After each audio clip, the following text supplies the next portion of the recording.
Alors, quiconque est déjà venu au Sentier du Moulin a passé ici pour faire sa montée sur le sommet principal.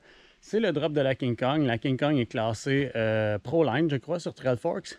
Fait qu'on va aller regarder la grosseur des features qui sont à l'intérieur parce que sur caméra, ça paraît petit. Bon, fait que ce que je propose, c'est que je la fais à basse vitesse pour vous montrer à quoi ça ressemble comme trail. Puis après ça, une fois qu'on aura tout mesuré et qu'on saura à quoi ça ressemble, on ira se taper une run un peu plus rapide.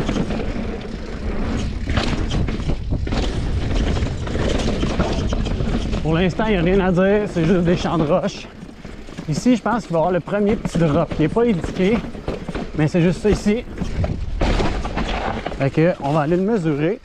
Moi, je suis arrivé de la roche qui est là avec les racines, puis j'ai popé en bas, là. On voit mon pneu arrière ou avant ici, là. Fait que, c'est quoi? J'irais 2,5 pieds, 3 pieds de haut. Premier vrai drop qui a une palette de bois, on se laisse tomber. Faut vraiment pas arriver vite en fait parce que les landings sont pas très prononcés puis ils sont pas très loin non plus. Donc ici c'est un drop de, je dirais à l'œil, entre 4 et 5 pieds. Petit landing. Après ça on a de la place pour freiner en masse. Je vais aller mesurer. Fait que 66 on a dit. 5 pieds et mettons 5 pieds et demi. Exactement 5 pieds et demi. OK, et on va aller le faire relativement tranquillement, comme je vous disais, parce que c'est pas... on n'a pas beaucoup de distance à franchir. Yup!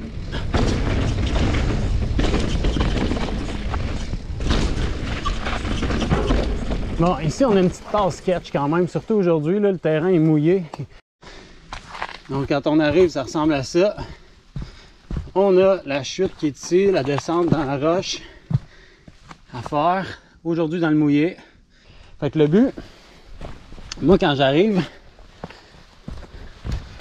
ici, puis j'essaie de m'aligner comme ça, pas toucher à cette roche-là, m'aligner en ligne droite ici, puis là après ça, voyez-vous, ça fait comme un genre de terrain plat, là, pas d'obstacle, rien, puis ça se fait très bien.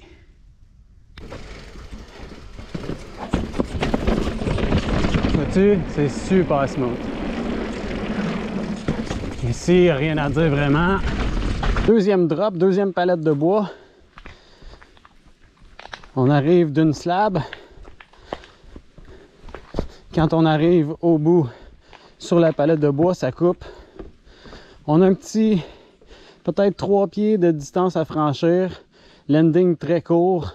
Après ça, je sais pas si on voit au loin, mais il y a une souche puis une roche à droite. Il faut passer entre les deux. Donc, je viens de mesurer la distance là, horizontale qu'on a à faire. Ça donne 4 pieds. La hauteur, je vais la mesurer comme j'ai fait tantôt. Encore pas mal une fois à hauteur de mes yeux. Ici, on arrive à 72 pouces là, quand je la regarde de face comme ça. Mais je suis dans un creux en bas. Fait que je vais enlever quasiment un pied. Là, un pied parce qu'on a la petite bosse qui est là. Fait que mettons, on dit 5 pieds de haut. Pas trop vite. Là, je suis sur les breaks. Hein? Aussi smooth que ça. Puis ici, on a la slab la plus tough. Donc à moi, aujourd'hui, ça sera pas ma ligne parce que très glissant, là. Ça ici, ça se fait. On garde toujours la droite, puis ça se fait. Moi, ce que je vais faire, je vais m'enlever de mon vélo, c'est une bonne idée, ça. Fait que quand on arrive ici, on arrive de la drop. On s'en vient, on suit le genre de crevasse qui est là, la rotte qui s'est creusée. Moi, ce que je fais, je m'en viens ici, puis après ça, je continue là. Voyez-vous, il y a comme un plateau là en bas, là. Puis ça, c'est ma ligne, ici, là, comme ça. Puis là, après ça, j'arrive de cette manière-là, aligné avec le pont. Alors que quand je prends la ligne qui est là, qui prend plus vers la gauche, vue d'en haut, ben, on est obligé de faire un virage ici en bas, là. Après ça, on est obligé de comme virer pour aller faire le pont, alors que de ma ligne, ben, on arrive en ligne droite sur le pont. Fait que bon, c'est deux options. Je vous les ai présentées les deux. Moi, je vais rouler ma ligne. On arrive ici, on suit la route, on rouvre ici, puis là, hop, on s'enligne sur le plateau. Ici, on freine beaucoup parce qu'à la fin, ça ici, ça jump, mais ça nous envoie sur la roche qui était ici à droite, puis a l'air de se rouler en vidéo, là, mais ça se roule pas vraiment. Puis là, ben, on arrive à la palette de bois numéro 3.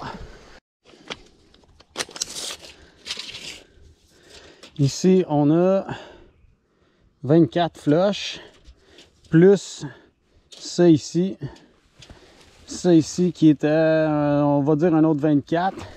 Fait que un 4 pieds de haut pour celle-là. Ça paraît pas, hein, elle a l'air tout petite, mais au final, de là à le coin de la roche qui est là, ça va être un petit peu plus que 4 pieds parce que le 4 pieds, je l'ai mesuré dans le trou qui est là. OK, fait que je pars d'ici, champ de patates. Tiens, je me laisse aller. Hop! Vois-tu? Puis moi, je me garoche ici à gauche parce qu'il reste de la terre, c'est plus facile. Ensuite, ça va bien. Puis là, ben, on s'en va vers le gros drop qui est juste ici. Fait que je vais mesurer la hauteur là-bas. Je vais soustraire la hauteur du landing. Ça va nous donner la vraie hauteur de ce drop-là.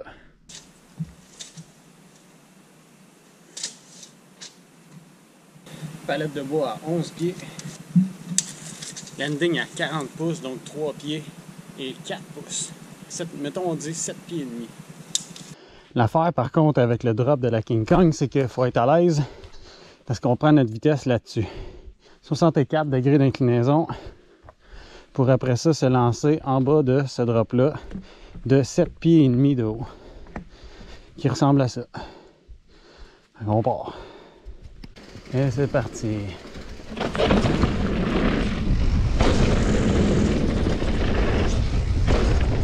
Et c'est pas plus rapide que ça. Ça, c'est la vitesse pas mal minimale pour faire la piste, je vous dirais. On embarque là-dessus, petit step up, bunny up, très smooth.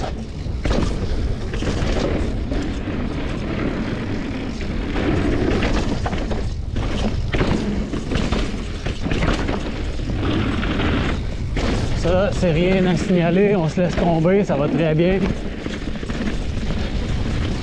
Là, on sort ici, c'est marqué drop, mais c'est rien là. C'était juste ça. Ensuite, petit shark fin.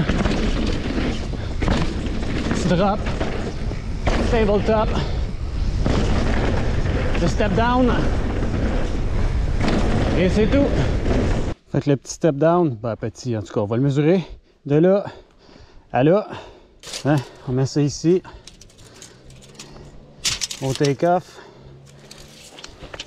Et on est à 17 pieds là, si on case, puis 18 pieds pour être safe. Fait que 18 pieds de longueur, 4 pieds de vertical à faire.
OK, that's it pour l'analyse de la King Kong avec la descente. Finalement, la descente pas si rapide parce que comme vous avez pu voir, elle est encore très mouillée, mais bon, ça donne une idée du flow général de la trail, de la hauteur des features. Fait que si t'as aimé ça, like, commente, partage, donne de l'amour. On se revoit dans une autre vidéo. À plus.